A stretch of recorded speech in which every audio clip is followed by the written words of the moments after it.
COMET ASHE is back. Jeez, bot laners can never catch a break, can they? What's up, Summoners? My name is Nathan Ng, and I'm here with another set of sleeper OP builds just for you guys.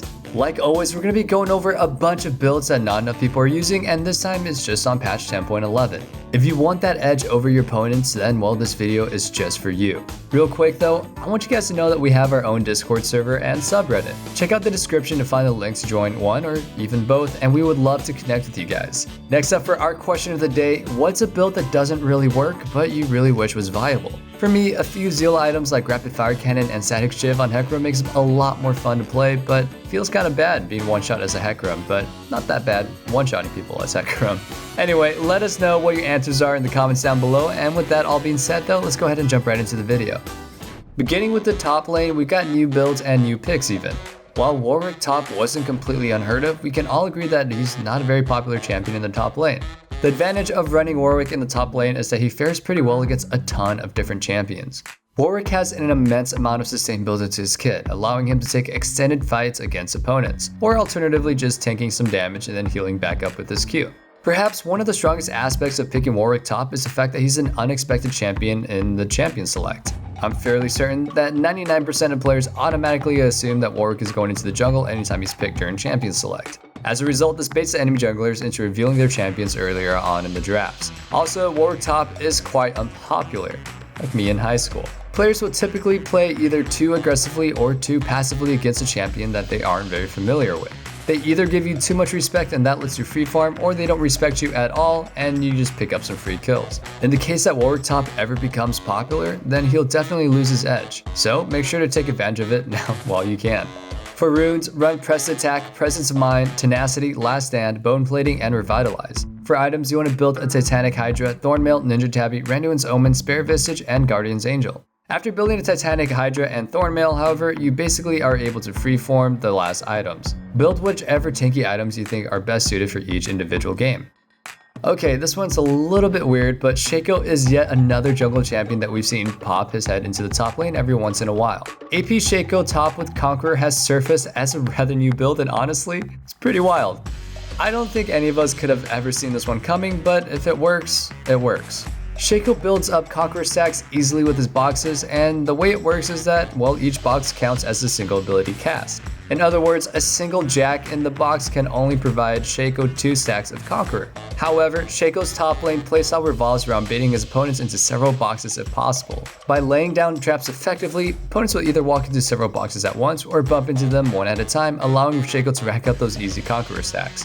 SHACO has several AP ratios to work with. His W, E, and ultimate all scale with it, and CONQUEROR makes finding the perfect setups even more rewarding than they would be otherwise.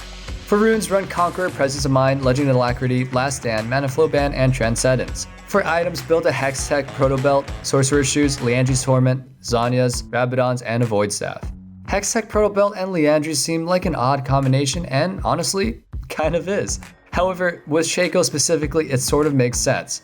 Burst damage is nice and you want it on any assassin. SHACO reliances on his boxes, however, also means that building a Liandry's will be even more rewarding. Opponents are going to take a ton of burn damage after walking into a box, and if he manages to stay in combat, well then SHACO is able to milk a ton of value from the combinations of CONQUEROR and Liandry's Torment. That's going to wrap up our top lane build, so make sure you check it out one more time. Next up is the jungle. Alright, starting things off, we got a new build that's been popularized by a professional player, Blabberfish. This is a build for REK'SAI, utilizing Death's Dance on her. First up, let's go ahead and talk about the runes and items. For runes, take CONQUEROR, Triumph, Legend Alacrity, Coup, Nimbus Cloak, and Water Walking. For items, build a Warrior Enchantment, Mercury Treads, Edge of Night, Death's Dance, Steric's Cage, and Randuin's Omen. You can absolutely swap out the last two items. Build whatever tanky items you think are the most appropriate for your games, but make sure that you stick with these three core items: Warriors, Edge of Night, and Death's Dance. These items are so powerful on REK'SAI. Edge of Night forces players to expend excessive amounts of utility if they want to avoid REK'SAI's Unburrow. A lot of champions are able to use an ability such as Vayne's Condemn to just mess up REK'SAI's engages. With Edge of Night, these responses won't really work anymore. In order to counter REK'SAI, you need to use even more utility, and under certain circumstances, teams are unable to find the answer to this. By running Nimbus Cloak and building a Blue Smite, REK'SAI's engages become ridiculously potent as well. The key item you want to highlight in this build is Death's Dance.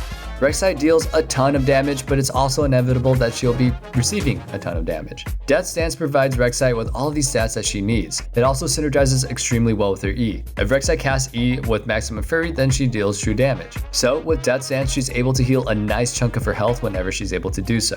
On top of this, REK'SAI's ultimate also deals an incredible amount of damage to lower health targets. Since REK'SAI deals a ton of damage, she utilizes Death Stance so well in terms of the healing passive and, well, the AD.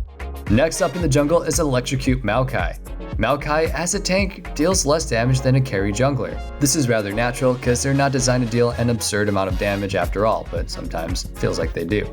By running Electrocute, players are able to amp up MAOKAI's lack of early game damage. It makes MAOKAI's ganks a lot stronger in the early game. Activating it is quite simple. Just root an opponent, hit them with a basic attack, and Q them. As we all know very well, League of Legends is an extremely snowbally game. Having some extra firepower behind an early gank can determine whether or not it succeeds.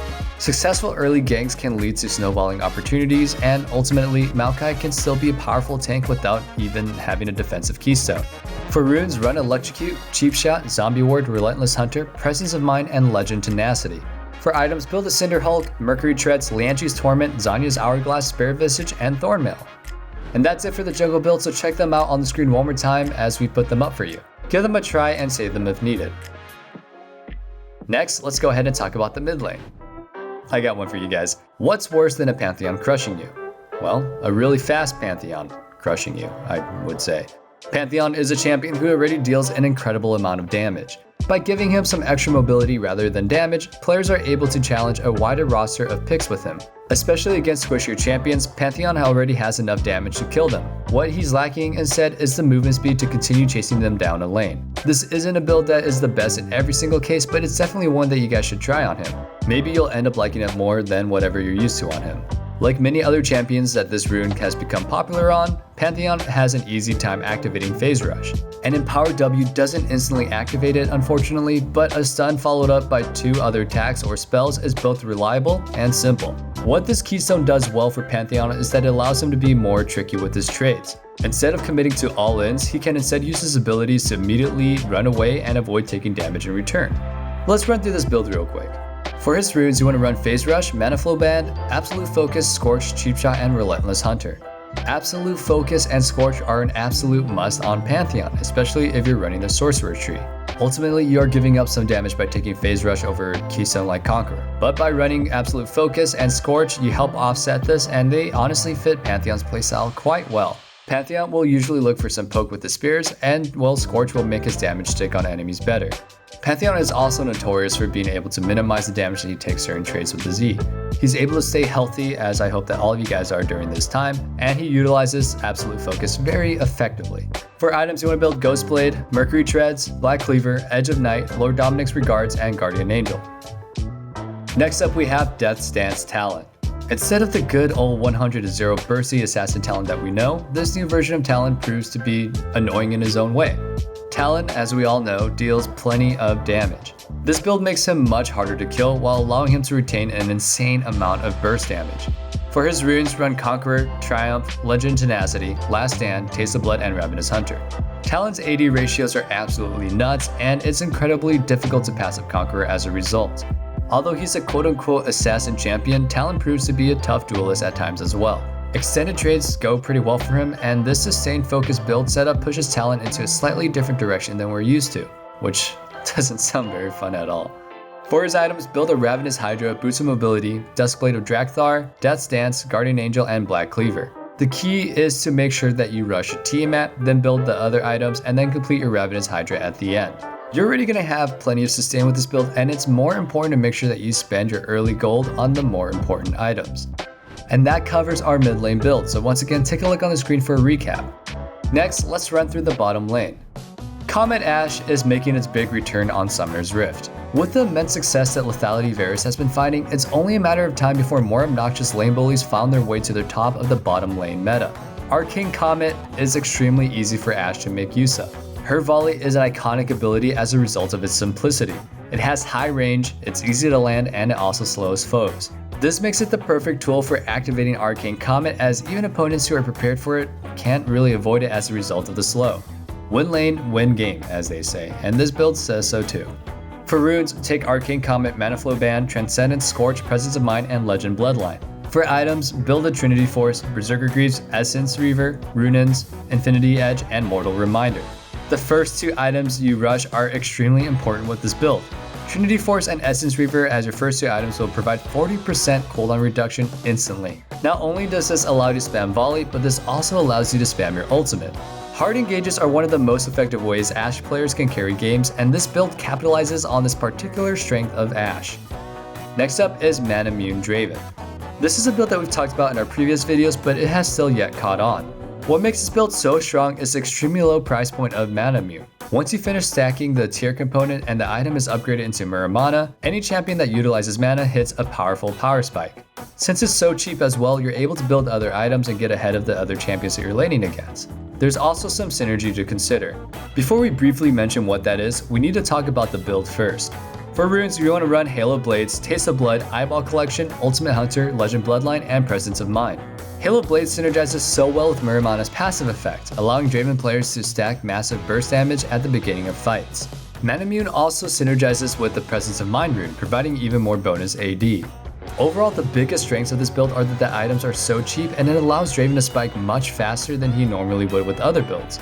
And that's going to be it for the bottom lanes, and like always, we've got you guys. Check out the screen one more time and take a final look at them. Finally, let's go ahead and talk about the supports.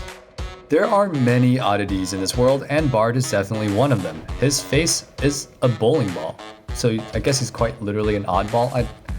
I don't know. This time, we're here to talk about the full-on hit Bard.